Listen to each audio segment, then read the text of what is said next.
आपकी আদালতে film star Priyanka চোপড়ার বিরুদ্ধে অভিযোগ রয়েছে যে উনি হলেন সবচেয়ে গ্ল্যামারাস চোর। কিছুদিন আগে অবধিও আপনার নাম সেই সব লোকের সঙ্গে উচ্চারিত হতো যারা সবচেয়ে বেশি ইনকাম ট্যাক্স দেন।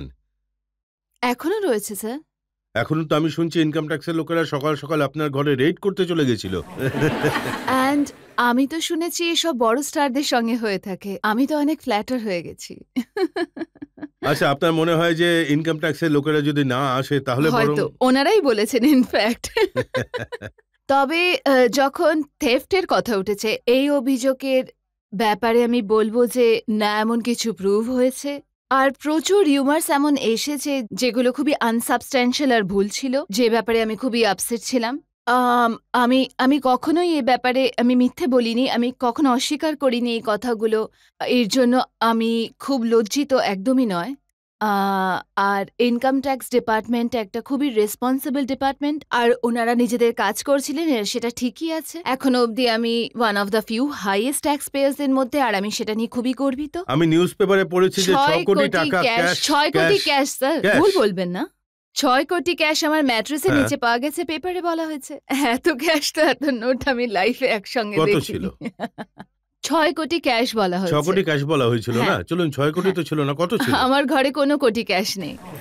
না, আমার মনে হয়েছিল 6 কোটি কম ছিল, 7 বললে ওটা মনে হয় ভালো হতো। অ্যাটলিস্ট 10 তো বলাই উচিত ছিল, তাই না? মানে একটু রেসপেক্ট দিত। আর দরজাকে খুলেছিলেন ইনকাম ট্যাক্সের লোকেদের জন্য? স্যার, ইউজুয়ালি আমাদের সবার ঘরে যারা হেল্প করার জন্য থাকেন তারাই দরজা খোলেন। আর আমার মেড রঞ্জিতা, আপনার মেয়েদের চেহারার শাহিদ কাপুরের সঙ্গে মিল আছে আমার মনে হয়।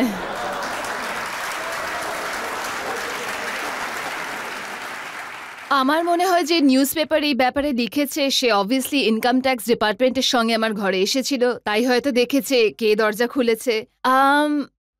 আমরা হাসছি, মজা করছি এই ব্যাপারে, বাট অ্যাকচুয়ালি এটা খুব চিপ কথা। আর আই থিঙ্ক এখানে যত মেয়েরা বসে রয়েছেন তারা বুঝতে পারবেন যে আমি কেমন ফিল করছি। আর এটা একদম ভুল। আপনার কাছে না কোনো প্রুফ আছে, না কখনো এমনটার হয়েছে। আপনি কোনো একটা অযৌক্তিক রিউমারের উপর ভিত্তি করে ফ্রন্ট পেজ নিউজ বা হেডলাইন টিকার বানিয়ে দিলেন, এই কথাটা কমপ্লিটলি ভুলে গিয়ে যে আপনি একজন মেয়ের ব্যাপারে কথা বলছেন, আর আমিও কারোর মেয়ে, কারোর বোন। আর এই কথাটা একেবারেই ভুল যে আপনার এত চিপ নিউজ, তাও আবার যেভাবে পেশ করা হয়েছে আপনি লিখছেন। তো এখন তো আমরা হাসছি, কিন্তু এটা ভুলে গেছেন যে আমারও একটা সম্মান আছে, আমি একজন মেয়ে। তো I didn't take this very kindly at all. যখন আপনি কামিনের শুটিং করছিলেন তো কোন সিনে শাহিদ কাপুরকে কাঁদতে হতো, আপনিও তার সাথে কাঁদতে শুরু করেছিলেন? অ্যাকচুয়ালি শাহিদ কাপুর আমার মতে খুবই ভালো অ্যাক্টর, আর জীবনে এমনটা 3বারই হয়েছে। একটা ছিল কামিনের ইন্টারভেল সিনে, যখন গুড্ডুর ক্যারেক্টার কাজ ছিল আর আমি আমার লাইন ভুলে গেছিলাম। ওই সিনটা খুব ভালো করেছিল। অ্যান্ড 2 সেকেন্ডের পর আমার মনে পড়লো আমায় কি বলতে হবে, বিকজ ওনার একটা মনোলগ ছিল যেখানে উনি কাঁদতে কাঁদতে বলছেন যে তুমনে ধোকা কিউ দিয়া মুঝে, मैं हकलाता हूँ, तुम क्यों প্রিটেন্ড कर रही थी कि तुम भी हकलाती हो। যদি আপনারা এই ফিল্ম দেখে থাকেন তো ইফ ইউ এই সিনটা খুব ভালো করেছিল। তো আমি যখন সামনে ছিলাম অ্যাজ অ্যান অ্যাক্টর, আমি একদম ভুলে গেছিলাম আমাকেও বলতে হবে, because I got really সাকড into his performance. এটা প্রথমবার শাহিদের সাথে হয়েছিল, দ্বিতীয়বার শাহরুখ খানের সাথে ডনে। আমাদের মধ্যে ফাইট সিকোয়েন্স চলছিল আর উনি আমার গলা চেপে বলতে যাচ্ছিলেন, আমি ভয় একদম লাইন ভুলে গেছিলাম হঠাৎ করে। আর তৃতীয়বার ঋতিকের সাথে হয়েছিল ক্রিশে, একটা সিনে अगेन ওর পারফরমেন্স আমি এত মেসমারাইজ হয়ে গেছিলাম, আই ফরগট। তো যেখানে কাদার কথা আপনি বলছেন, আই থিঙ্ক আমি খুবই অ্যাডমায়ার করি শাহিদকে অ্যাজ অ্যান অ্যাক্টর। জনগণের মধ্যে থেকে কেউ প্রশ্ন করতে চান? হ্যাঁ ম্যাডাম, একটু আগে স্যার বলছিলেন যে আপনি নাকি বারেলিতে থাকতেন, তো আমায় একটু ক্লিয়ার করে দিন যে আপনি বারেলির না পাঞ্জাবের।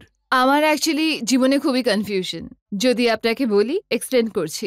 আমার দাদু ঠাকুমা আম্বালার, আমার পেরেন্টস, আমার ড্যাডের পুরো ফ্যামিলি আম্বালার, আমার কাকা কাকি ওখানেই থাকেন। বারেলিতে আমি বড় হয়েছি কারণ আমার বাবা আর্মিতে ছিলেন, তো ওনার পোস্টিং ওখানেই হয়েছিল, তাই আমরা 8 বছর ওখানেই ছিলাম। আমার মায়ের জন্ম মাদ্রাজে হয়েছিল, কিন্তু বড় হয়েছে ঝাড়খণ্ডে, জামশেদপুরে আমার জন্ম। আর আমার দাদু কাশ্মীর আর দিদা কেরালা থেকে। তো আপনি বলুন আমি কোথাকার? হ্যাঁ তো ম্যাডাম,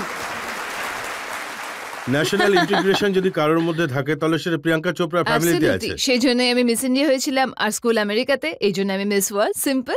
ম্যাডাম তাহলে আপনাকে নিজেকে পাঞ্জাবি বলা উচিত নয়, আচ্ছা, আমার নাম চোপড়া কারণ বলে। পাঞ্জাবে যারা থাকেন তারা পাঞ্জাবি হন, আর বরেলিতে যারা থাকেন তারা মিস বরেলি। তো এখন আমি মুম্বাইতে থাকি, তার মানে আমি মিস মুম্বাইয়ান হয়ে গেছি? না না ম্যাম, যদি আপনি পাঞ্জাবে থাকছেন না তাহলে আপনি পাঞ্জাবি নন।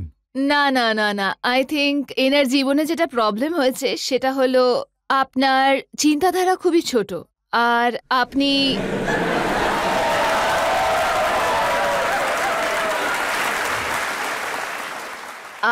আপনি এই কথাটা বুঝতে পারছেন না যে আমার মধ্যে এত ন্যাশনালিটিস রয়েছে, আর আমার বাবা পাঞ্জাবে, আর আমি এই ব্যাপারে এত না, না, গর্বিত এটা আমি যে মানতেই আমি পারবো না। পাঞ্জাবি, না, না। আর আমার নাম চোপড়া।